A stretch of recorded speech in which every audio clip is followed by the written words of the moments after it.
अस्सलाम वालेकुम, आप देख रहे हैं प्रोग्राम। मैं हूं मोहम्मद अकबर बाजवा। पाकिस्तान तहरीक इंसाफ में बज़ाहिर इस वक्त दो तरह की सोच पाई जाती है और उसकी वजह से कुछ इख्तलाफात भी सामने आ रहे हैं। एक सोच ये है कि now is the right time, इस वक्त एहतजाज करना चाहिए। हमें वोट मिला है इमरान खान को बाहर निकलवाने के लिए, रहनुमाओं और कारकुनान को जो जेलों में है उन्हें बाहर निकलवाने के लिए, तो उसके लिए प्रेशर डालना चाहिए और ये असल वक्त है और ये जल्द अज जल्द किया जाना चाहिए, एग्रेसिव मोड में जाना चाहिए। दूसरी तरफ बज़ाहिर ये सोच है कि अभी वो वक्त नहीं है, इमरान खान साहब जब कहेंगे तब ये सब कुछ होगा। इसी का एक शाखसाना था कुछ रोज़ पहले जुडिशल कॉम्प्लेक्स के बाहर उमर अयूब साहब पर जो मैं कहूँगा हमला तो नहीं किया गया, उनके साथ जो कारकुनान ने हाथापाई की, कुछ बदतमीज़ी की, और फिर उसके बाद हमने देखा उनका इस्तीफा भी आया था। आज ये सुनने में आया कि उसकी रिपोर्ट भी तैयार हो गई है इब्तदाई तौर पे, जो इमरान खान साहब को जेल में दी जाएगी। That who was behind that attack, वो जो हमला कह लीजिए उसको, जो हाथापाई हुई, बदतमीजी हुई उमर अयूब के साथ, मुबैना तौर पे जो अभी तक रिपोर्ट है वो ये कि शेर अफजल मरवत साहब के साथ हिमायत रखने वाले कारकुनान, इस सोच के साथ हिमायत रखने वाले कारकुनान कि एहतजाज करना चाहिए और ज़्यादा एग्रेसिव सोच और अप्रोच लेनी चाहिए, वो उसके पीछे थे। हमारे साथ पाकिस्तान तहरीक इंसाफ के तर्जुमान रन साहब मौजूद हैं। बहुत शुक्रिया सर आपके वक्त का। शेयर करेंगे सर आप, रिपोर्ट्स तो ये आ रही हैं कि उमर अयूब साहब के साथ जो हाथापाई हुई थी, शेर Afzal Marwat was behind that, वो उसके पीछे थे। देखिए, कोई चीज़ इस वक्त तक यकीन के साथ नहीं कही जा सकती। ये जो स्पेकुलेशन है और जो लोगों ने पोस्ट्स किए हैं कुछ सोशल मीडिया के ऊपर, उनसे ये ज़ाहिर होता है कि शायद उनके लोग थे या उनकी, जैसा कि आपने कहा है अपने इब्तदाइया में, तो उनकी तर्ज की जो सियासत है उसके हामी लोग थे ये। तो इस सिलसिले में जब पता चले कि डेफिनेटिवली तो लाजमी बात है कि ये चेयरमैन साहब तक जाएगा, इमरान खान साहब तक जाएगा और खान साहब इस सिलसिले में फैसला करेंगे कि किस तरीके से आगे बढ़ना है। लेकिन जो कुछ भी हुआ वो इंतहाई गैर मुनासिब था, ये होना नहीं चाहिए था। इस तरीके से बिल्कुल जो रवैया था वो मैं यही कहूंगा कि बहुत गैर मुनासिब था। अच्छा रऊफ साहब, कल जुनेद अकबर साहब हमारे साथ थे, उससे पिछले रोज एक और पाकिस्तान तहरीक इंसाफ रहनुमा हमारे साथ थे। वो ये फरमाते हैं कि लोग हमें फोन करके ये कहते हैं कि हमने आपको वोट इस वजह से नहीं दिया कि आप असेंबलियों में बैठें या आप इनके साथ डायलॉग करें, जो भी करें आप प्रेशर बिल्ड करें। Now is the time, Imran Khan को बाहर निकलवाना है आपने। तो वो कहते हैं हमारे ऊपर प्रेशर बहुत ज्यादा है और क्यों पार्टी उस अप्रोच की तरफ, उस स्ट्रैटेजी की तरफ नहीं जा रही। देखिए, जुनैद साहब का ये कहना कि प्रेशर है, वो बिल्कुल सही कह रहे हैं। बहुत प्रेशर है, मेरे ऊपर प्रेशर है। आप मेरा सोशल मीडिया अकाउंट उठा के देख लीजिएगा, आपको नीचे उसके स्टेटमेंट्स मिली, लोगों की नज़र आएंगी कि वो डिमांड कर रहे हैं कि हमने वक्त ज़ाया किया है, हम आगे नहीं बढ़े। लेकिन कुछ हर पार्टी की अपनी मजबूरियाँ होती हैं। हम कोई खुदा न ख्वास्ता किसी दूसरी किस्म की मजबूरी की बात नहीं कर रहे, लेकिन एक पोलिटिकल पार्टी की हैसियत से कुछ चीज़ें ऐसी होती हैं जो की जानी होती हैं। हमारे पास 3 ऑप्शंस थे जब ये सारा काम शुरू हुआ less than a year ago. हमारे पास पार्लियामेंट के अंदर बैठ के अपनी स्ट्रगल जारी रखने का एक ऑप्शन था, हमने की हुई है वो, आपको पता है पार्लियामेंट में हम मौजूद हैं। हमारे पास कानूनी महाज के ऊपर ऑप्शन था कि अपने केसेस जो है वो अदालतों में लेके जाएं, क्योंकि at the end of the day अदालतों ने ही खान साहब को बाहर निकालना है। आप जेल के ऊपर अटैक करके उनको वहां से आजाद नहीं करवा सकते। तो एक कानूनी जो उसका पहलू है उसको मद्देनजर रखते हुए हमने कानूनी लड़ाई जो है वो जारी रखनी थी। आज जो सिचुएशन है कि 4 मुकदमों में से जिनमें खान साहब को सजा हुई है, 3 मुकदमों से वो बरी हो चुके हुए हैं। एक मुकदमा जो इद्दत का मुकदमा है वो अपनी आखिरी सांसें ले रहा है। एक्चुअली तो वो 2-2.5 हफ्ते पहले उसका फैसला हो जाना चाहिए था, आ जाना चाहिए था, लेकिन मतलब साहिब इक़्तिदार लोगों की इंटरवेंशन से जो है उसको जज को तब्दील किया गया और उस जज ने मुकदमा दोबारा शुरू करने में टाइम लगाया और फिर वो उजलत में 19 सेकंड में वो मुकदमे का फैसला सुना के वर्चुअली भाग गया अदालत से। तो इससे आप अंदाजा कर सकते हैं कि इस मुकदमे में कितनी जान है। अब हम हाई कोर्ट लेवल के ऊपर इसको लेके जाएंगे, सो ये मुकदमा भी अनकरीब खत्म हो जाएगा। उसके बाद खान साहब जेल से मतलब टेक्निकली बाहर आ सकते हैं, लेकिन हमें खौफ है कि ये लोग उनको किसी और मुकदमे में, किसी और जाली बेहुदा मुकदमे में उनकी गिरफ्तारी डाल सकते हैं। तीसरा जो हमारे पास फ्रंट था साहब, वो है हमारा सियासी महाज। और सियासी महाज जो है हम देख रहे हैं कि वो खान साहब ने भी हमें गाइडलाइंस दी हैं कि जी सब लोग तैयार हो जाएं, मैं किसी वक्त भी कॉल दे सकता हूं। हमारा प्रोटेस्ट मूवमेंट वैसे शुरू हो चुकी हुई है। आपको जलसे जुलूस इसलिए नहीं नजर आ रहे कि हमारी डिस्ट्रिक्ट एडमिनिस्ट्रेशन जो है पंजाब में, उन्होंने बिल्कुल एक जलसे की भी इजाजत नहीं दी, बल्कि बाकी सूबों में भी यही आलम है। तो आज अभी हमारे ये हाई कोर्ट लेवल के ऊपर है। तो अब आके फाइनली हमें तरनौल में 6 तारीख को जलसा करने की इजाजत मिली है, लेकिन उसमें भी आज हमारी मीटिंग हुई है। आमिर मुगल साहब जो कि हमारे इस्लामाबाद के प्रेसिडेंट है, वो बता रहे थे कि जो डिप्टी कमिश्नर से उनकी मुलाकात हुई थी, जिन्होंने एग्री किया था कोर्ट में बैठ के कि जी हमें 6 तारीख को आप जलसा करें, उन्होंने कहा है जी कि मेरे ऊपर प्रेशर है कि मैं इनको जलसा ना करने दूं। तो मैंने उनको आगे कहा है कि जी मैं या आप मुझे यहाँ से तब्दील कर दें या मैं इनको 2 दिन में ये जलसा करने की इजाजत दे दूंगा। तो अब ये बात जो है मंडे पड़ी है कि हमें वो इजाजत मिलती है या कि फिर वो कोई और बहाना बनाया जाता है, तो फिर उसको हम अप्रोप्रिएटली जो है ना एड्रेस करेंगे। तो ये 3 महाजों के ऊपर हम अपनी लड़ाई जो है, अपनी जद्दोजहद जारी रखेंगे। हाँ, जाहिर है कोर्ट ने इजाजत देनी है। कोर्ट ने नहीं, वैसे तो डिस्ट्रिक्ट एडमिनिस्ट्रेशन ने इजाजत देनी है, लेकिन वो कोर्ट्स के अंदर वो मामला गए हुए हैं कि जो कॉन्स्टिट्यूशनल राइट है वो क्यों नहीं एक्सरसाइज करने दिया जा रहा पाकिस्तान तहरीक इंसाफ को। और उसके अलावा रऊफ हसन साहब से एक ब्रेक के बाद, छोटी सी ब्रेक लेनी है, उसके बाद ये पूछेंगे कि मुलाकात भी हुई उनकी चेयरमैन तहरीक इंसाफ इमरान खान से, और इमरान खान साहब कहते हैं कि अभी एहतजाज का टाइम थोड़ा दूर है, लेकिन इमरान खान साहब की जो हमशीरा है अलीमा खानम साहिबा, वो ये कहती हैं कि खान साहब खुद नहीं अपने लिए ये कभी भी कहेंगे कि मेरे लिए एहतजाज करो, वो हमें करना पड़ेगा। ब्रेक के बाद आपको सुनवाते भी हैं, रऊफ हसन साहब से पूछते भी हैं। Stay with us.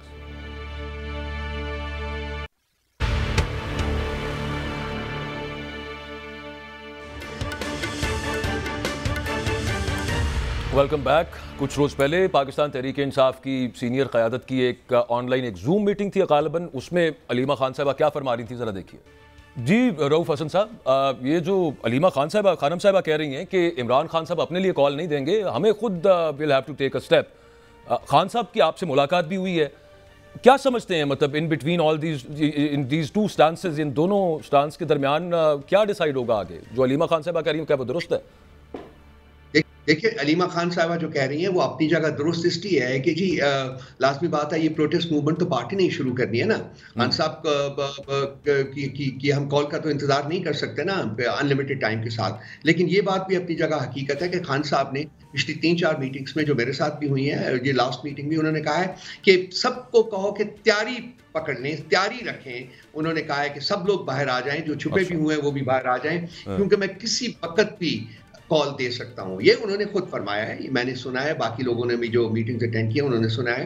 लेकिन अलीमा खान साहिबा की भी जो बात है वो भी फुली अंडरस्टैंडेबल है कि पार्टी को भी सोचना चाहिए, रिकंसिडर करना चाहिए कि क्या वो जो वक्त है प्रोटेस्ट का, वो पीसफुल प्रोटेस्ट का, वो आ गया है। अगर आ गया है तो इसको फर्दर डिले नहीं करना चाहिए। लेकिन खान साहब की बात जो है वो भी मैंने आपके साथ शेयर कर ली। दोनों जो स्टेटमेंट्स हैं वो अपने अपने तय जो है वो मौजूद हैं। अच्छा, आपकी सर मुलाकात भी हुई, मेरा ख्याल है कल हुई है, तो मेरी जुमेरात को हुई है जी, अच्छा जुमेरात परसों हुई, हाँ ठीक हो गया।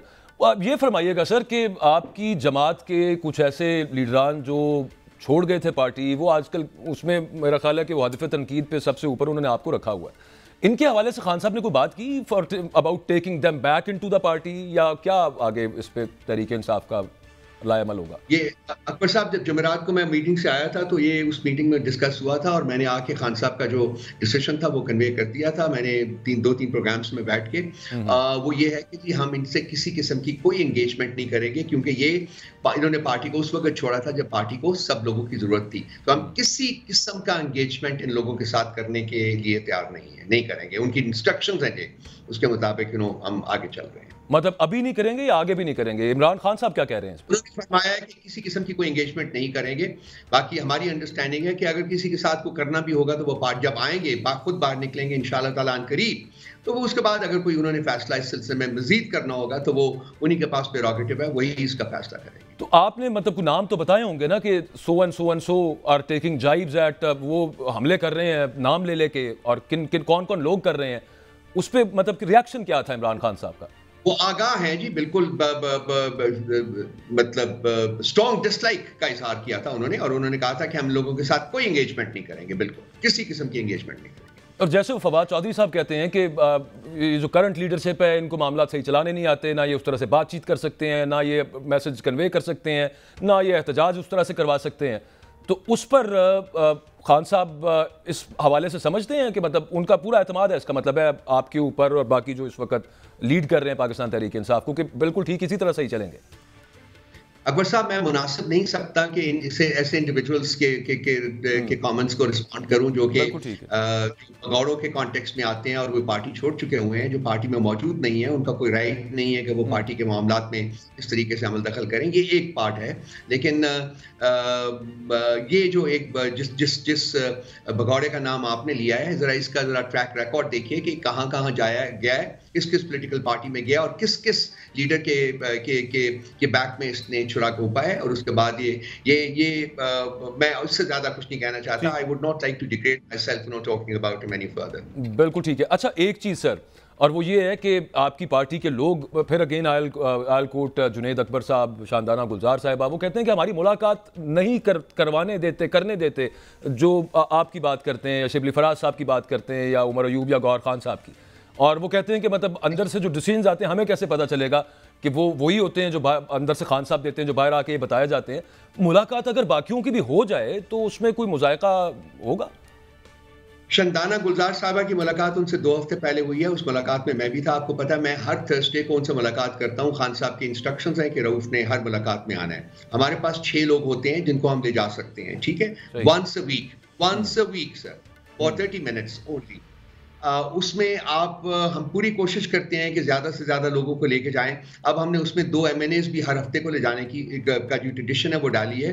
बाकी एडमिनिस्ट्रेशन जो है वो पार्टी के जो ऑफिस बेयरर्स होते हैं, इंक्लूडिंग मी, वो जाते हैं, उनके साथ उन्होंने पार्टी के मामला डिस्कस करने होते हैं। तो हमारे पास लिमिटेशंस बहुत ज़्यादा हैं। जुनैद साहब एक इंतहाई काबिल एहतराम हमारे मेंबर हैं, वो हमारे हराबत दस्ते में से हैं। उन्होंने पार्टी के लिए बहुत कुर्बानियां दी हुई हैं, हम उनके बहुत मोहतरम हैं, बहुत मोहतरम है। लेकिन मैं तो उनसे यही रिक्वेस्ट करूंगा कि उनसे बात हो जाएगी, मेरी जाती तौर के ऊपर हो जाएगी, कि 1 हफ्ते में आधे घंटे के लिए 6 लोगों ने जाना है, पार्टी के मामलात भी डिस्कस करने हैं। उनकी अपनी भी खान साहब की अपनी भी रिकमेंडेशंस होती हैं कि मैं इसको मिलना चाहता हूँ, इसको मिलना चाहता हूँ। तो उसमें पॉसिबल है अकबर साहब कि शायद एक शख्स जो है वो ना मिल सका हो ख्वाहिश के बावजूद। तो उसके लिए मैं जाती तौर के ऊपर माजरत हुआ हूँ, लेकिन हमारी कोई ऐसा ये चीज नहीं है, ये कोई पॉलिसी नहीं है कि हमने कुछ लोगों को मिलवाना है और कुछ को नहीं मिलवाना। तो वो हम इंशाल्लाह ताला, मैं I try my level best कि आने वाली मुलाकात जो मैं रात को, इसमें जुनैद साहब की भी मुलाकात खान साहब के साथ करा दी। और आप ये कह रहे हैं कि उसमें प्रेफरेंस के किससे मिलना है वो खान साहब की ज्यादा मैटर करती है, कि वो बताते हैं कि अल्टीमेट जो 6 लोग हैं जिनको अप्रूवल है, वो खान साहब खुद देते हैं कि ये लोग जो है ये इस दफा मुझे मिले, 6 लोग जो है उन पर। हम लोग जो हमारे पास रिक्वेस्ट होती हैं अकबर साहब, वो खान साहब को भिजवा देते हैं। फाइनल सिलेक्शन जो है उनमें से 6 नामों की वो खान साहब करते हैं खुद। बिल्कुल ठीक है। अच्छा सर, वो कल I don't want to I would not like कि आप किसी ट्रबल में लैंड हो, लेकिन सुप्रीम कोर्ट में कल वो आपका पूछा गया कि कौन है, और फिर वो आपके बरादर अजीज का जिक्र हुआ वहाँ पे, और फिर काजी साहब ने कहा कि हमने कोई उनके साथ एहसान वाला मामला किया था, पता नहीं उसका बदला ले रहे हैं, वो जो आपने कोई बातचीत उनके हवाले से मुबैना तौर पे की थी। देखिए, मैंने उसके ऊपर एक ही सवाल रात को भी उठाया था जी, कि हमारी तो अंडरस्टैंडिंग ये है कि सुप्रीम कोर्ट ऑफ पाकिस्तान आइन और कानून के तकाजों के मुताबिक फैसले करती है। अकबर साहब आप भी इससे एग्री करेंगे। तो ये इस तरीके से मेंशन करना कि जी वो तो हमने उनकी बड़ी फेवर की थी, और फिर उसको रिलेट करना मेरे साथ एक गैर मुनासिब कमेंट था। मैं यही कहूंगा, and I hope that it had not happened, क्योंकि ये एडवर्सली रिफ्लेक्ट करता है सुप्रीम कोर्ट के ऊपर से। मैं इतना ही कहूंगा, इससे ज्यादा नहीं कहना। बिल्कुल ठीक है, बिल्कुल ठीक है। अच्छा सर, वो जो अमरीकी ऐवान नुमाइंदगान में, वो जो कांग्रेस में जो वहाँ पे करारदाद पास हुई, उसके अगेंस्ट हमारे यहाँ पे हो गई, और उन्होंने हमारे यहाँ पे कहा गया है, जो रेजोल्यूशन जो अडॉप्ट किया गया कि ये पाकिस्तान के मामलात के अंदर मुदाखलत है, और पाकिस्तान तहरीक इंसाफ जो पहले कहती थी कि हम अमरीकी मुदाखलत के खिलाफ है, तो उसूली तौर के ऊपर अब वो क्यों चाह रहे हैं कि अमरीका यहाँ पे मुदाखलत करे? देखिए, ये मुदाखलत नहीं है। इससे पहले आप देखिए, यूरोपियन जो यूनियन के ऑब्जर्वर्स आए थे, कॉमनवेल्थ के ऑब्जर्वर्स आए थे, इसके अलावा यूनाइटेड किंगडम की जो हाई कमिश्नर है यहाँ, जेन मैरियट, उनके कमेंट्स आपने देखे होंगे, फाफन की रिपोर्ट पढ़ी होगी आपने, पतन की रिपोर्ट पढ़ी होगी आपने, और बाकी भी बहुत सारी HRCP की रिपोर्ट आपने पढ़ी होगी। कल उनकी मीटिंग हुई है, उसकी एक और रिपोर्ट आई हुई है आज। इन तमाम लोगों ने कहा है कि इलेक्शंस फ्रॉड थे, टोटल फ्रॉड थे। अब ये ईवान नुमाइंदगान है, वहां की कांग्रेस है जिन्होंने ये किया है, 368 वर्सेस अगेंस्ट 7। तो उनकी ओवरवेलमिंग मेजॉरिटी 98% जो लोगों ने कहा है कि ये इलेक्शन जो थे वो फ्रॉड थे, और 5 आइटम्स जो हैं वो उन्होंने डिमांड्स के तौर के ऊपर पेश की हैं। वी डू नॉट कंसिडर कि ये पाकिस्तान के अंदरूनी मामलात में इंटरफेरेंस है। ये उनके जो इलेक्टेड लोग हैं, जो उनकी डेमोक्रेसी को रिप्रेजेंट करते हैं, ये उनके कमेंट्स हैं पाकिस्तान के इलेक्शंस के कंडक्ट के ऊपर। और हुकूमत पाकिस्तान को चाहिए कि अगर इसमें जो सारे के सारे हकायक पर मबनी है ये जो कमेंट्स हैं, इनको रेक्टिफाई करने की बात करे, रादर देन कि जी इस अननेसेसरी उलझने के ये पाकिस्तान के इंटरनल मामलात में। इस हुकूमत का तो ये भी खासा रहा है, उन्होंने तो कहा था कि जी जो डोनाल्ड लू की स्टेटमेंट थी, जो कि आपकी नेशनल कमेटी ने, नेशनल सिक्योरिटी कमेटी ने उसको पाकिस्तान के मामलात में ग्रेव इंटरफेरेंस कहा था, उसके ऊपर तो ये बिल्कुल को बात नहीं करते हैं, बल्कि कहते हैं कि कोई इंटरफेरेंस नहीं थी।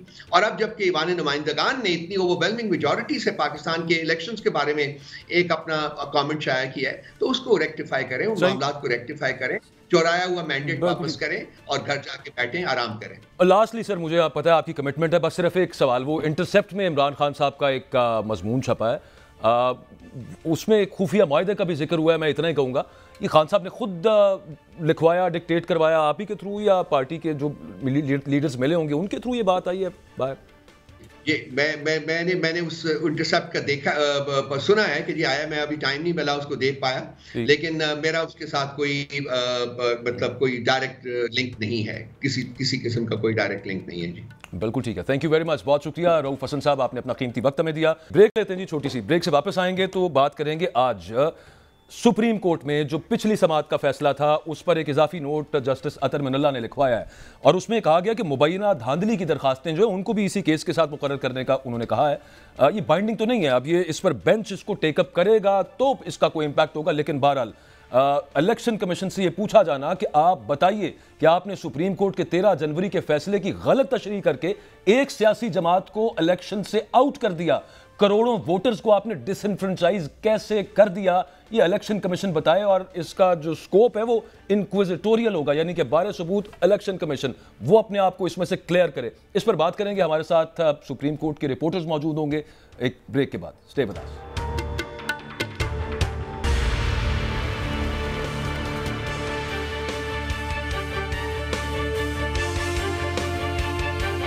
Welcome back.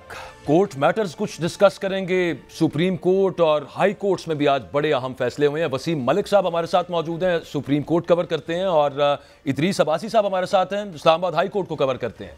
Islamabad high court में मैं जरा बाद में आता हूँ। सुप्रीम कोर्ट पे आज जो जस्टिस अतर मिनल्ला साहब ने इजाफी नोट लिखा पिछले समाअत का जो फैसला था उसके साथ, वो उसमें ये बात उन्होंने कही, इलेक्शन कमीशन बताए कि 13 जनवरी का जो सुप्रीम कोर्ट का फैसला था उसकी गलत तशरीह क्यों की, एक जमात को यानी कि करोड़ों वोटर्स को वोट देने के हक से महरूम कैसे कर दिया। अच्छा, वैसे तो बार बार ये सवाल समाअत के दौरान भी पूछा गया इलेक्शन कमीशन ऑफ पाकिस्तान से, लेकिन अब यहां पे मामला ये है कि इजाफी नोट को बाइंडिंग नहीं है, ये बेंच की जो मेजॉरिटी है वो फैसला करेगी कि इलेक्शन कमीशन से ये बाकायदा जवाब आए।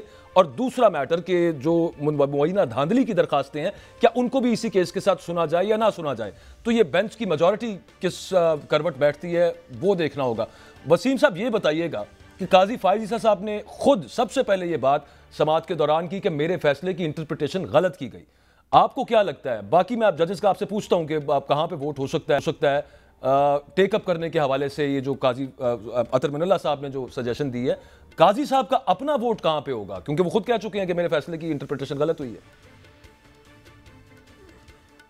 अच्छा देखिए, ये बड़ा दिलचस्प मामला है, क्योंकि जो 13 जनवरी के बल्ले के इंतखाबी निशान से मुतालिक जो फैसला है वो चीफ जस्टिस काजी फायज ईसा का लिखा गया है।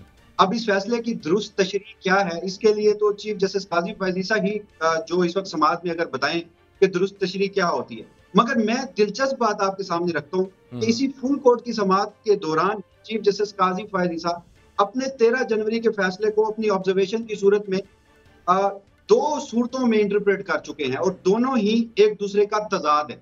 अच्छा। यानी पहली मर्तबा चीफ जस्टिस अपने 13 जनवरी के फैसले से मुताल्लिक ये तशरीह की कि जब हमने फैसला कर दिया कि इंट्रा पार्टी इंतखाबात के बाद पाकिस्तान तहरीक इंसाफ को बतौर सियासी जमात बल्ले का इंतखाबी निशान नहीं मिल सकता, तो फिर पाकिस्तान तहरीक इंसाफ के उम्मीदवारों को चाहिए था कि वो इलेक्शन कमीशन जाते और उनसे कहते कि हमें आजाद हैसियत में बल्ले का इंतखाबी निशान दे दे।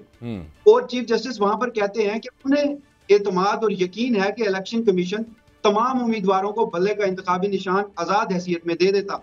तो बेंच में उनके साथ जस्टिस मुनीब अख्तर बैठे थे, तो उन्होंने चीफ जस्टिस की इन ऑब्जर्वेशन के जवाब में कहा कि फिर तो सुप्रीम कोर्ट ऑफ पाकिस्तान का जो फैसला है वही खत्म हो जाना था कि बल्ले का इंतखाबी निशान इलेक्शन में नहीं होगा या सियासी जमात के पास नहीं होगा। तो समातें मजीद आगे बढ़ते, फिर चीफ जस्टिस काजी फायज ईसा इस बात को भी मानने को तैयार नहीं है कि उनके फैसले की जो तशरीह की गई है उसमें जो पाकिस्तान तहरीक इंसाफ के उम्मीदवारान हैं उन्हें आजाद डिक्लेयर कर दिया जाए। वो कहते हैं कि सिर्फ सैंपल ले लिया गया था मगर सियासी जमात तो मौजूद थी। तो इलेक्शन कमीशन ऑफ पाकिस्तान का ये आर्गूमेंट भी बाय करने को तैयार नहीं है एक तरफ कि आपने आजाद हैसियत में डिक्लेयर क्यों किया, जबकि दूसरी जानब आके कहते हैं कि अगर आजाद हैसियत में भी वो लोग जाते तो उन्हें बल्ले का इंतखाबी निशान मिल जाता। तो बहरहाल अब बेंच के मुताद्दिद अरकान की जानिब से ये सवाल पूछा गया है और जैसे आपने जस्टिस अतर मिनुल्लाह का हवाला दिया कि ये बाइंडिंग नहीं है कि वो जो आज का उन्होंने इलेक्शन कमीशन ऑफ पाकिस्तान से जो जवाबात मांगे हैं वो इलेक्शन कमीशन जरूरी देगा, मगर कुछ हवाले से मैं आपको बताऊं तो ये इस तरह इलेक्शन कमीशन के ऊपर जरूरी है कि अब तक की जो सूरत हाल है, इलेक्शन कमीशन ऑफ पाकिस्तान के जो वकील हैं गालबन 2 समातों से वो दलाइल दे रहे हैं। तो बेंच की जानिब से जब जब कोई अहम सवाल पूछा जाता है बज़ाहिर जो हमें नजर आता है कि वो जब अरकान को मुतमईन नहीं कर पाते तो फिर वो कहते हैं कि मैंने ये सवाल नोट कर लिया है, समाअत के आखिर में मैं आपको बताऊंगा।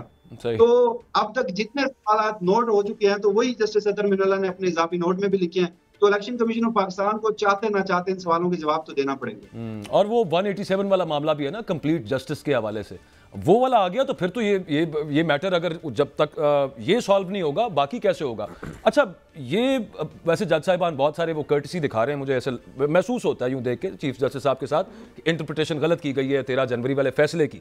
मैं आपसे ये पूछना चाहता हूं कि यही दोनों चीजें, एक वो मुबैना धांधली के केसेस साथ सुने जाएं और दूसरा ये वाला मैटर कि इलेक्शन कमीशन इस पर जवाब दे। रिमार्क सुन के जजेस कुछ माइंड डिस्क्लोज कर चुके हैं, तकरीबन सभी का पता है कि कौन किस साइड पे क्या क्या सवालात जजेस ने पूछे और रिमार्क्स दिए। ये बताइएगा वसीम कि आपको लगता क्या है मेजॉरिटी किस साइड पे जाएगी, वो टेकअप करेंगे ये अतर मिनुल्लाह साहब की जो सजेशंस हैं इनको? अच्छा, अब तक की फुल कोर्ट की मुताद्दिद समातें हो चुकी हैं। गुज़श्ता समात तक अगर मैं आपको बताऊं जजेस की जानिब से, जो मैं बात कर रहा हूं यहाँ पर जजेस की मेजॉरिटी की, यानी 13 रुकनी फुल कोर्ट बैठा है, उसमें जो मेजॉरिटी है वो इस बात पे तो हमें मुतफिक नजर आते हैं कि इलेक्शन कमीशन ऑफ पाकिस्तान ने जो प्रोपोर्शनल रिप्रेजेंटेशन के तहत आइन के आर्टिकल 51 की सब क्लास डी की तशरीह की है वो दुरुस्त नहीं है। ये मैंडेट पाकिस्तान तहरीक इंसाफ का था, दीगर सियासी जमातों को नहीं जा सकता था। अब इस पर इलेक्शन कमीशन ऑफ पाकिस्तान के वकील जो हैं वो 2 जवाब देते हैं। वो कहते हैं कि पाकिस्तान तहरीक इंसाफ / सुन्नी इत्तेहाद कौंसिल को मखसूस नशिस्तें ना मिलने की 2 वजूहात। पहली ये कि इंतखाबात से कबल इन्होंने फहरिस्त जमा नहीं करवाई और दूसरी ये कि इनकी नशिस्त पर कोई शख्स कोई उम्मीदवार इंतखाबात जीत कर कौमी असम्बली में नहीं पहुंचा। तो आज के रोज एक बड़ी डेवलपमेंट वो ये सामने आई है कि सुन्नी इत्तेहाद कौंसिल के जो वकील हैं फैसल सदीकी, उन्होंने सुप्रीम कोर्ट ऑफ पाकिस्तान में इलेक्शन कमीशन ऑफ पाकिस्तान का ही माजी का एक फैसला सामने रखा है कि हुआ कुछ यूं था 2018 में जो बाप पार्टी है वो केपीके की हद तक ना तो उन्होंने इलेक्शन से कबल मखसूस नशिस्तें की जो फहरिस्त है वो जमा करवाई और ना ही उन्होंने उनकी टिकट पर कोई उम्मीदवार कामयाब होके केपीके असेंबली पहुंचा। इंतखाबात के बाद 3 आजाद उम्मीदवार उनकी पार्टी में शामिल होते हैं और इलेक्शन कमीशन उन्हें खवातीन की एक मखसूस नशिस्तें दे देता है। ये बिलाल आफरीदी वाला मामला जो था, लेकिन ये जब इलेक्शन कमीशन ने ये इंटरप्रिटेशन की थी उसके बाद तहरीक इंसाफ ये पहले भी जमा करा चुकी है अपील के अंदर, ये रिजेक्ट हो गया हुआ था मामला। लाहौर पेशावर हाई कोर्ट में तो ये करवाया गया था, मगर अब सुप्रीम कोर्ट के सामने भी ये मुद्दा आज के रोज रखा गया है। देखिए, इलेक्शन कमीशन ऑफ पाकिस्तान के वकील जो प्रपोजिशन ड्रा कर रहे हैं वो कह रहे हैं कि 0 में कुछ शामिल नहीं हो सकता। सुन्नी इत्तेहाद कौंसिल 0 थी, अगर सिर्फ ठीक हो गया। अच्छा वसीम, सिर्फ ब्रीफली आपको नंबर्स क्या नजर आते हैं, सिर्फ ये बताइए, फिर जरा आगे बढ़ना है। मतलब इन फेवर नजर आती है मेजॉरिटी? आपको बताया मुझे जो गुज़श्ता समात थी, अगर मैं गुज़श्ता समात का आमतर मंजरनामा आपके सामने रखूं तो उसमें मुझे चीफ जस्टिस काजी फायज ईसा और उनकी जो सोच के हामी जजेस हैं जो अपना माइंड डिस्क्लोज कर चुके हैं कि ये मखसूस नशिस्तें उन्हीं सियासी जमातों को जाना चाहिए थी जिन्हें इलेक्शन कमीशन ने दी है, तो वो माइनॉरिटी में है। और जो बाकी जजेस हैं वो मेजॉरिटी में है। मगर मैं थोड़ा सा आपको वक्त लूंगा और एक मैं आपको सूरत हाल बताता हूँ जो बड़ी दिलचस्प है। देखिए आखिरी समाअत पर जस्टिस याया अफरीदी ने एक बड़ा और प्रोमिनेंट सवाल पूछा था इलेक्शन कमीशन के वकील से, जो इलेक्शन कमीशन पाकिस्तान अब अगली समाअत में जवाब जमा करवाएगा। और उनसे पूछा गया था कि आप हमें ये बताएं कि 81 उम्मीदवार जो पाकिस्तान तहरीक इंसाफ के आजाद हैसियत में थे, उनमें से कितने ऐसे थे जिन्होंने अपने कागजात नामजदगी में पाकिस्तान तहरीक इंसाफ का टिकट और एफिलिएशन दोनों जाहिर की थी। तो इसमें हमारी इत्तलात के मुताबिक मुतादिद अरकान ऐसे थे। अब जब इलेक्शन कमीशन के वकील वहां पर जवाब जमा करवाएं और उसमें यह साबित हो जाए कि इलेक्शन कमीशन ये जवाब में बता दे कि इतने अरकान थे जो उनके कागजात नामजदगी दुरुस्त थे और उनकी वाबस्तगी पाकिस्तान तहरीक इंसाफ से थी और सर्टिफिकेट भी था, तो फिर सवाल ये होगा कि आपने अगर इन्हें आजाद हैसियत में डिक्लेयर किया है तो आपका 2 फरवरी का जो फैसला है उस पर हमें पाकिस्तान तहरीक इंसाफ की फेवर में चला ही, मतलब वो तो बाकायदा फेवर में चला जाएगा ना अगर ये वाला मामला निकल आया। खैर मैंने आगे आज जो इस्लामाबाद हाई कोर्ट में तारिक महमूद जहांगीरी साहब ने भी एक बड़ा इंपॉर्टेंट फैसला दिया है। शेख रशीद साहब पे एक केस हुआ था, बिलावल भुट्टो साहब के खिलाफ उन्होंने कुछ नाजेबा जुबान अल्फाज इस्तेमाल किए और उसका पर्चा हो गया एक कराची में और एक सिंध बलूचिस्तान में। उस पर तारिक महमूद जहांगीरी साहब ने इदरीस जो आज उन्होंने कहा कि एक तो जिस जगह पे वकूआ हुआ है FIR वहाँ पे होगी, दूसरा उन्होंने कहा कि एक ही मुकदमे की 2-3 FIRs नहीं हो सकती, और वो सोगरा बीबी केस जो आसिफ सईद खोसा साहब ने लिखा हुआ है वो SIR के हवाले से मौजूद है। लेकिन अब ये दोबारा हाई कोर्ट की तरफ से आ जाना, इस मौके पे आ जाना, 9 मई के बहुत सारे केसेस हैं जहां पे एक बंदे के खिलाफ बहुत मतलब सेम ही वाकये के काफी सारे केसेस हैं, मुख्तलिफ थानों के अंदर केसेस हैं, उस पर क्या इंपैक्ट आएगा आपके ख्याल के अंदर इस फैसले का?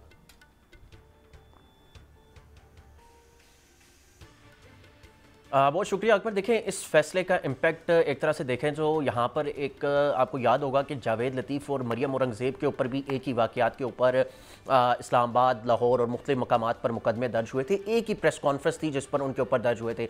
उसी तरह शेख रशीद साहब पे भी बिलावल भुट्टो से रिलेटेड जो उन्होंने इस्लामाबाद पोली क्लिनिक में जब वो अरेस्ट हुए थे तो पोली क्लिनिक लाए गए थे, वहाँ पर ये उन्होंने अल्फाज इस्तेमाल किए थे जब उन पर इस्लामाबाद थाना अपारा में, फिर उसके बाद लसबेला, मोचको जो है और बलोचिस्तान सिंध में मोचकों में जो है वो दर्ज किया गया था। तो मुख्तलिफ ये 3 पर्चे जो है वो दर्ज किए गए थे जिसके बाद उन्होंने यहाँ से रुजू किया था। तो तारिक महमूद जहांगीरी साहब ने उस टाइम इनको जमानत दी और फिर उसके बाद इस केस को यहीं पर चलाया और उसके बाद जो ऑर्डर जारी किया उस पर बड़ी जो है वो चीज़ें, अहम पॉइंट्स उन्होंने लिखे। उन्होंने कहा कि ये अफसोस के साथ ये कहना पड़ता है कि सियासी जमातें जो हैं वो केसेस बनाती हैं और अदालत का ये जो है वो एक तो वक्त भी ज़ाया किया जाता है, दूसरा फ्रिवलेस हुकूमत में होते हुए सियासी मुखालफिन पर जो है वो एक तरह से दबाव डालने के लिए ये केसेस जो है वो बनाए जाते हैं। उसी तरह उन्होंने अपने ऑर्डर में एक सबसे अहम पॉइंट ये भी लिखा कि सियासी मुखालफिन को इस तरह से टॉर्चर करना, हरासा करना सुप्रीम कोर्ट के जो तयशुदा कानून है उनकी जो है वो सरेहन खिलाफ वर्जी है। उसके अलावा उन्होंने ये भी लिखा कि जमहूरियत और कानून की हुक्मरानी के लिए ये भी दुरुस्त नहीं कि इसलिए ये करने से 2 दफ़ा जो है वो सोचना चाहिए कि अगर इस तरह के कोई मुकदमात बनाए जाते हैं तो उसका सोचना चाहिए। उन्होंने लिखा कि अगर जो मुकदमात थे शेख रशीद पे वो खारिज करते हुए उन्होंने लिखा कि अगर कोई वकूआ, चूंकि ये पोली क्लिनिक का वकूआ था तो यहीं का दायरा इख्तियार बनता है, ना कि वो लसबेला। तो इस तरह के 9 मई के भी तो काफी सारे केसेस हैं ना इदरीस, एक वाकये पे तो उसमें फिर जब जाहिर है कि इसको क्योंकि हाई कोर्ट का फैसला है, बाइंडिंग तो है, उसको मेरा ख्याल है वकला तब उठाएंगे जब ट्रायल शुरू होगा 9 मई के मुल्जिमान का। जी बिल्कुल, देखें जब ट्रायल 9 मई से रिलेटेड जब ट्रायल शुरू होगा तो इस ऑर्डर को वकला जो है तहरीक इंसाफ के वो एज अ अदालती हवाला जो है वो दे सकते हैं क्योंकि हाई कोर्ट है और ये एक ऑर्डर जारी हो चुका है। तो उसमें उनको ये ऑर्डर फ़ायदा दिया जा सकता है क्योंकि एक ही वाक़या है और एक ही वाक़ये से रिलेटेड मुख्तलिफ शहरों पर पर्चे दर्ज हैं। तो ये ऑर्डर जस्टिस तारिक महमूद जहांगीरी साहब का उसमें भी अप्लाई हो सकता है, लेकिन उसमें भी एक चीज़ है कि वो देखना होगा कि क्या वाक़या सेम है, क्योंकि जो 9 मई से रिलेटेड जो मुकदमात हैं, जिस तरह अगर हम बात करें तो लाहौर का जिना हाउस का वो एक जिना हाउस का वाकया है, उससे रिलेटेड मुकदमा है। इस्लामाबाद की अगर पिंडी का वाकया करें तो पिंडी में 2 मुख्तलिफ मुकामात हैं, एक तो GHQ और एक हमजा कैंप है। इन दोनों के अलग-अलग वाकयात हैं, लेकिन उसके अंदर मामला ये है ना, वाकयात आप कह सकते हैं, उसके अंदर मामला ये है कि बहुत सारे ऐसे एक्यूज्ड हैं 9 मई के केसेस के अंदर जो एक जगह पे मौजूद हो सकते थे ना। ये तो नहीं हो सकता था कि एक बंदा भावलपुर में भी उसी वक्त मौजूद है, लाहौर में भी मौजूद है, सरगोदा भी चला गया, पिंडी भी पहुंच गया। वो केसेस तो वो तो वैसे ही खैर नहीं होने चाहिए, लेकिन इस फैसले के बाद उन पर तो काफी इंपैक्ट आ सकता है कि एक बंदा कई जगह पे तो नहीं हो सकता ना। बिल्कुल बिल्कुल ऐसा ही है कि जब अगर ये फैसला उन लोगों के ऊपर जिनके ऊपर पर्चा, चाहे वो अगर पिंडी में मौजूद थे तो उनके ऊपर गुजरांवाला या लाहौर या दीगर किसी शहर में अगर वो कोई पर्चा है या जिसमें वो नामजद हैं, तो उसमें ये जो ऑर्डर है इस्लामाबाद हाई कोर्ट का, ये ठीक है, वो वहां पे इफेक्टिव हो सकता है। अच्छा, मैंने एक आखिरी चीज उसमें उसको इस्तेमाल करें, क्योंकि केस के हवाले से पॉसिबल कल जो फैसला आया वो उसकी पुरानी हिस्ट्री है। चूंकि वक्त बहुत कम है तो इस वजह से मैं सिर्फ इतना सवाल करूंगा कि वो जो कल फैसला था 3 जजेस का, उसमें chief justice Islamabad high court justice Aamir Farooq साहब के कॉन्डक्ट पर सवालात उठाए गए हैं वसीम, और उनके साथी जजेस की तरफ से। इस पे क्या कहेंगे आप? मतलब ये रेफरेंस के लायक मटेरियल है मिसकॉन्डक्ट के हवाले से?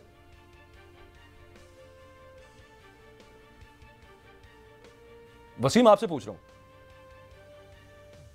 अच्छा देखिए, ये बड़ी दिलचस्प सूरत हाल है।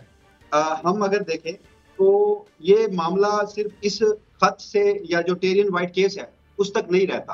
अदलिया की आजादी से बराह रास्त जुड़ा है ये मामला, और इस्लामाबाद हाई कोर्ट के जजेस ने जो खत लिखा था उस खत की बुनियाद यही टेरियन वाइट केस की जो शुरुआत है वहीं से शुरू किया गया था, और जजेस में जो तजादात और इख्लाफात पैदा हुए थे वो भी यहीं से हुए थे। तो अब कल के रोज का जो हुक्मनामा है उसमें वाज़े तौर पर मिसकंडक्ट तो उसी रोज सामने आ गया था। हमारी मुख्तलिफ बुकला से भी बात हुई कि जब जजेस ये कह रहे हैं कि अदलिया की आजादी में हमला हो रहा है, एग्जीक्यूटिव जो है वो मुदाखलत कर रही है, वो अपने चीफ जस्टिस को खतूत लिख रहे हैं, मगर चीफ जस्टिस इंतजामी सतह उन मामलात को 1.5 साल तक इग्नोर करते रहे। तो इस इग्नोर करते रहे। अच्छा, मैं वसीम यहाँ पे क्योंकि वो मुझे पीछे से कहा जा रहा है प्रोग्राम खत्म हो रहा है, लास्ट सिर्फ इदरीस से मैं ये पूछ लूँ, ये जो पिटिशनर थे इदरीस, इसमें ये मोहम्मद साजिद जिनके बारे में फैसले में कहा गया किसी तीसरी कुव्वत के आलाकार लगते हैं, इनकी शक्ल देखी है अभी तक आपने? को अब पता, हमें तो नहीं पता चल रहा है कौन है साजिद साहब। टू बी ऑनेस्ट अकबर, मैंने भी आज तक इनको नहीं देखा। इनकी शुरू में एक दरख्वास्त है और उसके बाद आज तक कभी अदालत। बहुत शुक्रिया जी, आपने भी इनको नहीं देखा, किसी ने इनको नहीं देखा। महंगे महंगे वकील अलबत्ता इन्होंने किए हुए थे इस केस के अंदर, ये मेंटेनेबल नहीं थी जिस पे फैसला आया।